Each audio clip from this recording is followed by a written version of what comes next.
Thank you so much. We're moving to the last talk. My name is Juma Kaabi. I'm professor of medicine at the College of Medicine, UAE University. A pleasure to be with you. And I really enjoy the Congress. It is well organized. Many thanks to the steering committee, organizing committee for engaging family medicine, bariatric surgery, gastroenterology, nephrology, and now psychiatry. And our speaker is Dr. Abdullah Al Ozairi. He's associate professor at the University of Kuwait. And Dr. Abdullah, he obtained his training in psychiatry in Toronto, Canada, where he's done his general psychiatry, behavioral neurology, and neuropsychiatry. He is certified by the Royal College of Canada and American Board certified in neuropsychiatry, general psychiatry, and he obtained further training at Toronto in bariatric psychiatry. And he is the lead at the moment in Kuwait, leading this important issue of dealing with psychiatric problem in obesity and bariatric surgery. And I'm sure in your clinic, you encounter a number of patients that you need input from psychologists, psychiatrists, and nobody better than Dr. Abdullah to enlighten us about this. He worked in eminent places, including Sunnybrook Hospital, King's College Institute of Psychiatry, and he has a wide range of publication, and it is our pleasure to have him today. The title of the talk is Obesity and the Mind. The floor is yours. Thank you. All right. Excellent. Well, thank you for that introduction. I honestly didn't recognize myself as I was being introduced. I also want to ask everyone just to stand up. It's been a really long day, so please stand up.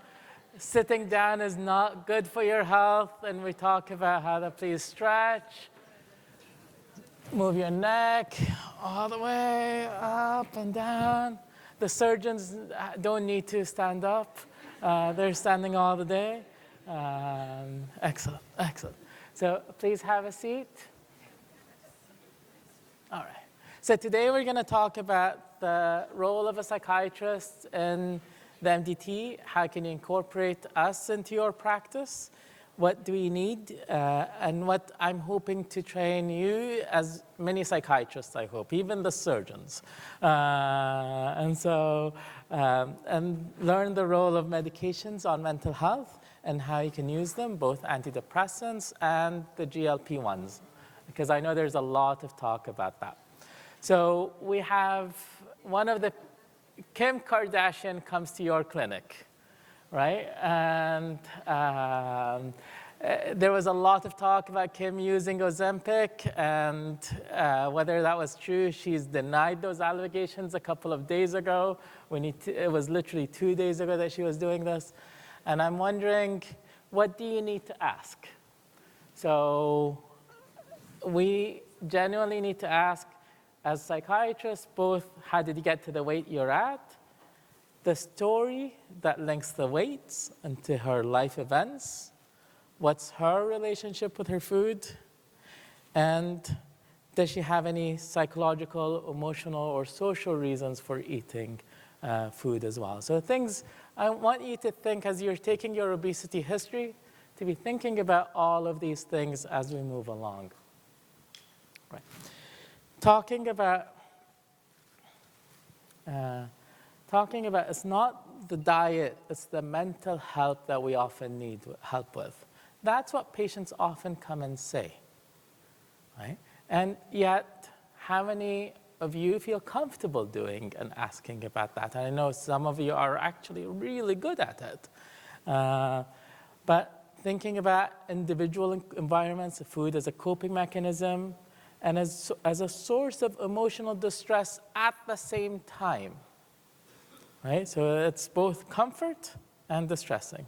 Interpersonal environments, blame and shame by family members and friends because of their weight, condemnation and a lack of support from health professionals.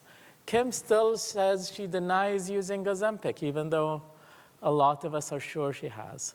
Organizational, and so she's hiding it very well, right? Organizational environments, inadequate support for mental well-being issues and obesity management programs, as well as community and environment, so a negative impact on the social stigma of obesity on mental health. When we talk about reducing, so this is from the Canadian guidelines, and Dr. Sharma talks about reducing weight bias. And what that means is that we need to take look at ourselves and be self-aware of what our thoughts are and what those feelings that we have towards people with obesity. Now, on the QR code, and I'll show you at the end as well, that's actually an implicit bias test for people who are obese, okay? And how you feel about that. And I'm gonna ask you at the end to all do it, but let's wait till the end of the lecture to do that. We talk about providers, yourselves, should recognize that internalized weight bias, so people of patients, and people living with obesity can affect behavioral and health outcomes. And oftentimes, it's their relationship with their weight that's important, and we need to be asking about that. It's really important because a lot of the people I see actually don't want to start bariatric surgery and don't want to start GLPs, right? So they hate the GLP-1s. Oh my God, I don't want to try them. Or I've tried them and I had irritability, or I vomited, or I couldn't stand it, right? And we've talked a lot about judgmental words today, but that's one of the things that we need to be careful about, our own language as we speak to our patients or people with obesity. Okay. It's so bad that teenagers, and we've mentioned that before, I think, have a quality of life that scores among the same as people with cancer or even lower. Children with cancer, children with obesity, they feel the same. That's shocking. And we know 80% of teenagers have had bullying or teasing at some point in their time, either by their teenagers or even inside the family. Rates of suicide are about 6 times higher, and suicidal attempts, so just in obesity now. Okay, 6 times higher. I mentioned this because when we come to GLPs, there's a question of, does it increase suicide? But I want to be careful that 6 times higher in just obesity, okay, in adolescent boys, and about 5 times higher or 4 times higher in girls. There's a question about which comes first, and the honest answer is there's a bidirectional relationship. And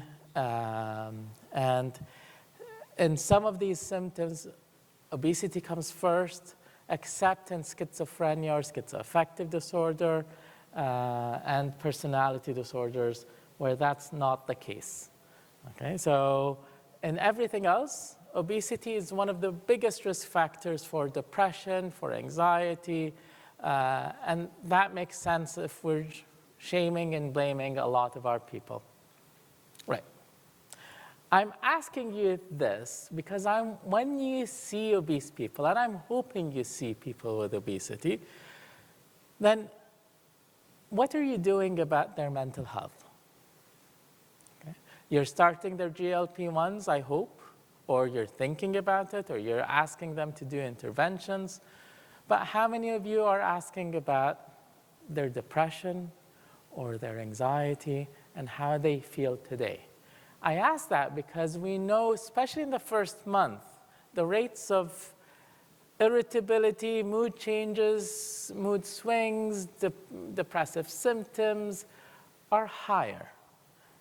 And we need to be telling them about it. We need to be measuring where they're at in the very beginning before we talk about starting it. And I think that's just good practice. I don't think it's in any of the guidelines, and I'm not sure why, but I definitely think that's just good practice. I know in Dasman Diabetes Center, we do that, in fact, we do that at every session.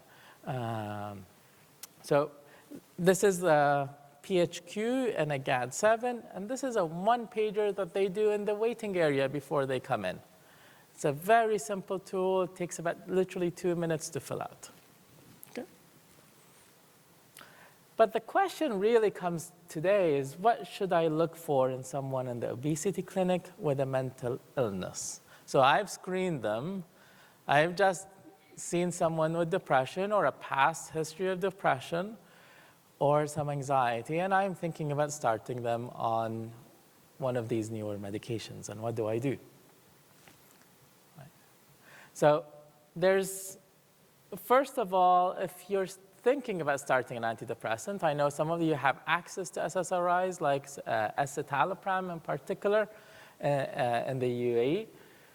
Fluoxetine, that's maybe a weight neutral, or slightly weight gaining medication, but fluoxetine is probably a little better, especially for teenagers or younger people, but also causes weight loss if you're thinking about that.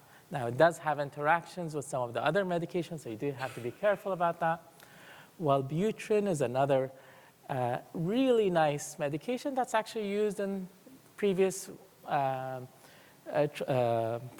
weight loss medications, right? And helps with cravings of smoking and other things. So that's a really nice medication to be thinking about, and even maybe to start for people with depression, especially people who are obese and are taking medications. It's actually a really good medication.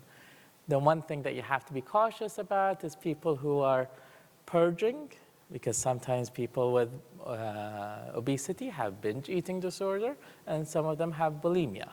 And so if they're purging, then you need to be careful about asking them about that. And then things like augmenters of modafinil, stimulants for ADHD is very, very common. That's 8 times more common in obesity ADHD is. Okay.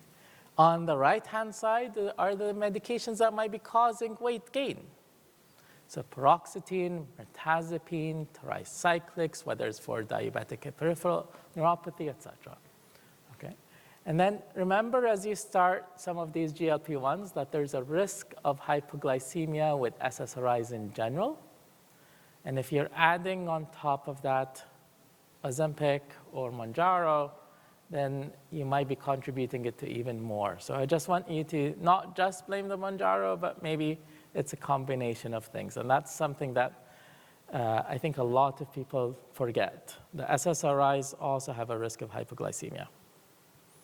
Now, psychiatrists love antipsychotics for everything. Who's seen patients on antipsychotics? Raise your hands.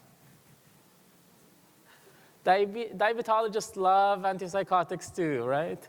No. Right? So there, and I work with the diabetes team quite a bit, and so antipsychotics are fabulous for augmenting an antidepressant, their first line, but they can increase weight gain quite a bit. So I'm asking you to think about which ones are the safest ones for weight gain and glucose control if they're diabetic. So in haloperidol is probably the oldest medication there is, but also one of the ones that cause least weight gain, but is not so good for diabetics. Okay. Aripiprazole is good for weight gain, but again, not so great for diabetics. And I think that's one that psychiatrists forget. And so that you'll see them start it in diabetes because there's this marketing that's really good for weight gain or for weight not so bad for weight gain, but that's a problem that we have. Lorazepam, on the other hand, is probably a little bit worse for weight gain, but better for glucose control, and has very little muscarinic and metabolic symptoms. So you can see it even for triglycerides and LDL. That's something to be thinking about. So when I'm asking you that, I'm not asking you to start an antipsychotic, but you might want to call the psychiatrist and say, are these possibilities? Can you change him to a safer medication that causes less weight gain? The other thing that's really nice about this is people, when we're starting antipsychotics, I think it's, oftentimes we can start a little bit of metformin to prevent them gaining weight. And in fact, it causes a little bit of weight loss. Now, honestly, metformin was sold as the wonder drug, right? But it's coming out of fashion, and I think the GLPs are probably a little bit better from that. So what's the evidence? Let's review the evidence in mental health.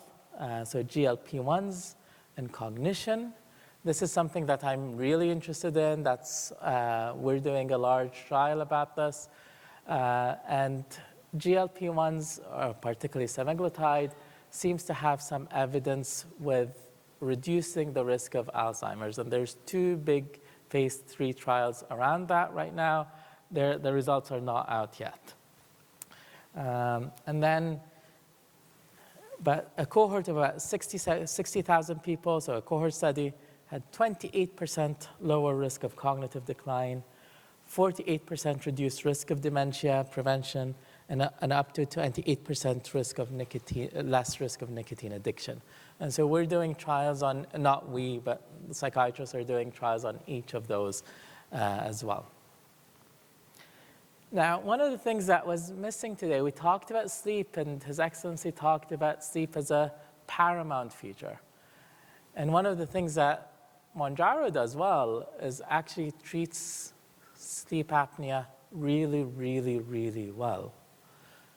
But not what people describe with sleep is people describe daytime sleepiness, obstructive sleep apnea, not such a good sleep at night. And those features often stay the same with Ozempic or with Mounjaro. But their AHI index, which is really what we're looking for, seems to be cut down by 25, which is huge, okay? From 50 to 25, and that's with or without CPAP. Those are the 2 trials there. And this was published in the New England Journal a few months ago. Okay. The big question that I think I'm being asked a lot every week or 2 is, what do I do with people who already have depression or anxiety, and can I start my GLP-1s on them? How about if they're suicidal? And most people, I don't know, who has started the GLP-1 who's on someone who's depressed? Actively depressed. Good, excellent. And what's your response been? I'm actually asking you that.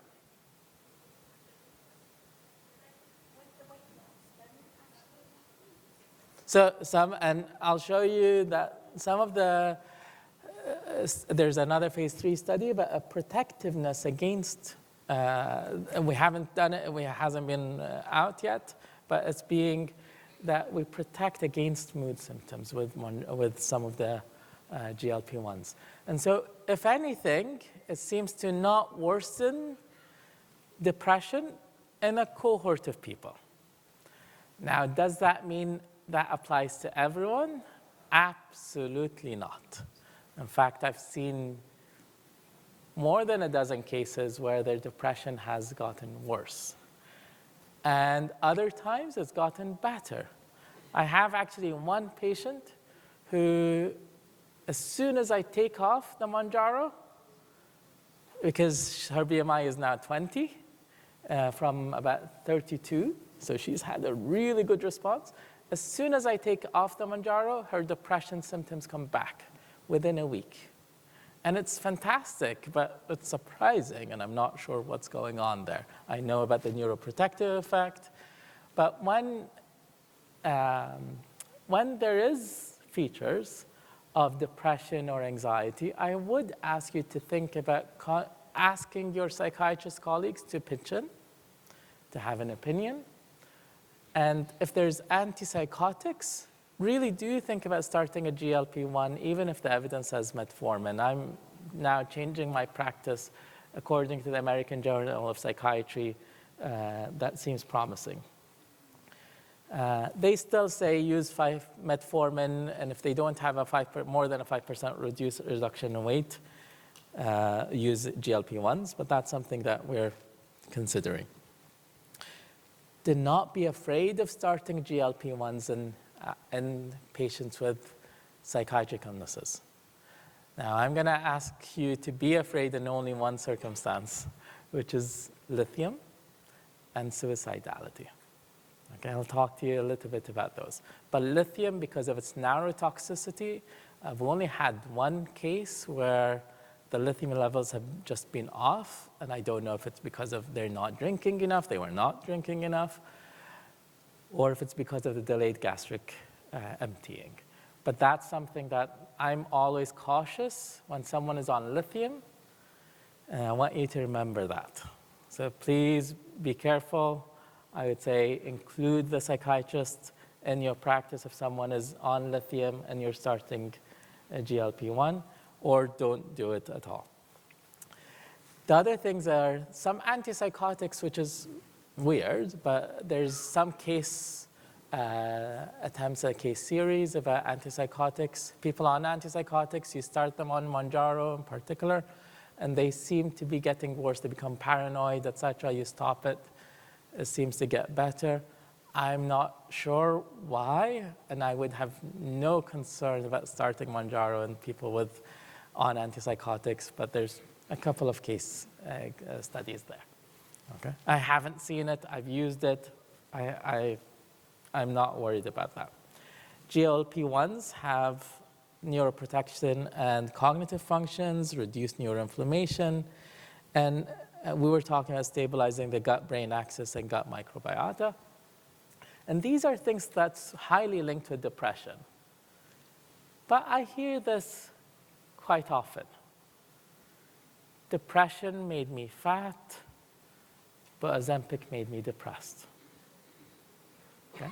And so what do you do? And what strategies can we share all together?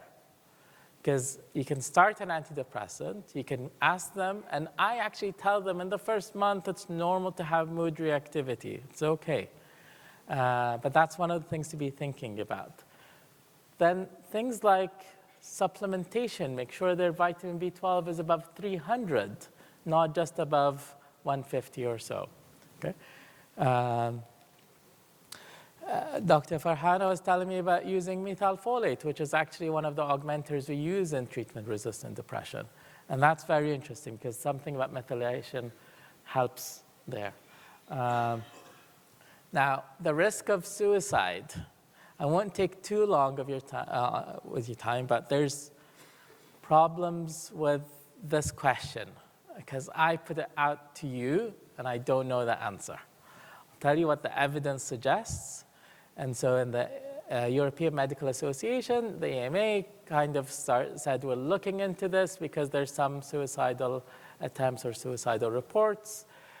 The FDA initially said, no, there's nothing that we can see, and then kind of said to Reuters when they got involved, well, we'll look into it. And then this has spurred a lot of discussion because of the FDA, rimonabant was taken away in the past because of increased suicidal attempts, and that's the last thing that people want with the GLP-1s because there seems to be doing more good than bad. We've heard all day about the cardioprotective effect, the effects on the kidneys, and as well on people. And then we hear this nurse that passed away a couple of weeks ago, and we're not sure what that is all about as well.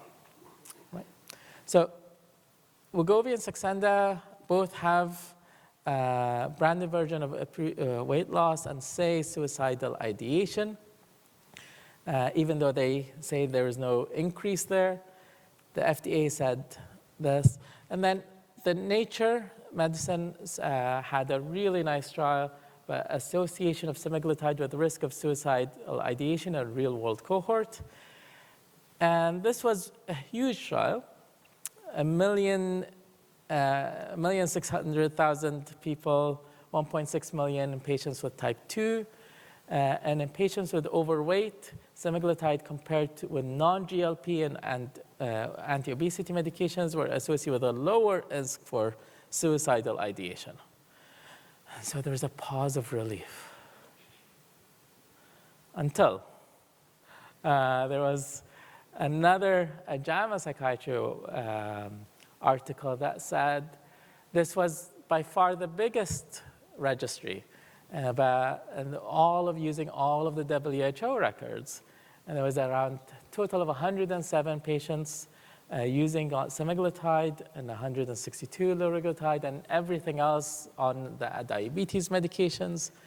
And they found that this significant disproportionately was detected only for semaglutide-associated suicidal ideation. And the odds ratio was about 1.45. Okay? And this was a very large study. And so it remained significant despite use of antidepressants and benzodiazepines when compared with all other medications, dipaclofenac, metformin, orlistat, etc. So the answer to that is let's wait and see. But please don't think about it, but don't let it stop you from using it. Okay? So really, that's one of the things I want to be clear about. There's nobody saying no, don't use it. I do think the evidence is still murky, and the FDA and the EMA still have to kind of come with a guideline. Okay. So as a psychiatrist, I have to mention psychological interventions. And there's, in the Canadian guidelines, there's clear interventions that might be helpful. And I think these are some of them, the addressing internalized bias that we've mentioned, managing expectations, like Dr. Sharma has mentioned, encouraging values-oriented behavior, and as well as external values as well. So rewarding yourself whenever you're doing something well. Encourage use of wanting and awareness of wanting and obesity, and that has good neurobiological underpinning, and encouraging restraint developments.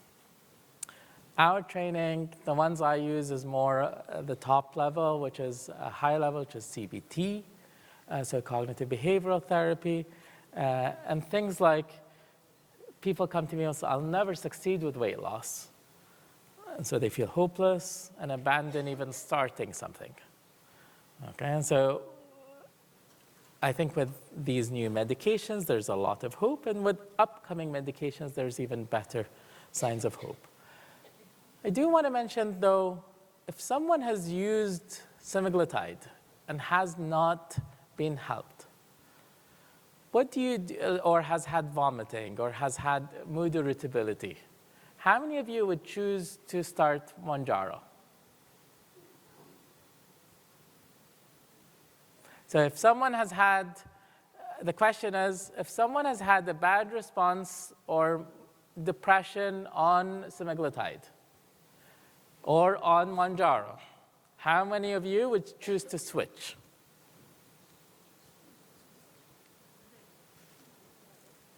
Absolutely. And so the evidence is not clear for any, but there seem people who I've very clearly seen, people who have started Mounjaro have had some mood irritability, exacerbation of their symptoms, and that has not been the same with semaglutide or the other way around. And so please, if someone has had a bad response on a GLP-1, it does not mean you don't start another GLP-1. Okay. So in conclusion, there are important psychological drivers of obesity, particularly body shame and internalized weight bias. I think psychiatrists have to be involved if medications are being involved, and especially in people who are diagnosed in the mentally ill. And we have to use strategies that engage patients and families regardless of their staging. Okay. And just before you go, I want you to be thinking and doing this assessment at home. So please use the QR code, take a picture of it. This is to see whether your own thoughts about obesity, something that's called implicit bias, and this is recommended through the Canadian guidelines as well, but something that we've seen. And I wonder what your version of it is, and we're going to be discussing some of that in the Scope School for those attending that. But please, this is less than a 10-minute test. It would be nice to see what your biases are against weight. Thank you. Thank you so much, Dr. Abdullah. The floor is open for questions. No question. One question over here. Yes, please. Nasreen is not here. I'm glad, because she'll ask a lot of questions. You'll ask for her. So good evening, and thanks a lot for the very comprehensive lecture. And I try in my practice to always really associate the psychological behavior and the mental status of the patients. But most of the time, when I refer to psychiatry or to psychotherapy, I'm really disappointed most of the time because there's no large experience. I don't know if it's experience or I don't know. I'm disappointed. I don't get what I want. And the patient, did you discuss with your psychotherapist? I discussed, but I don't know. I don't get what I need, what I want.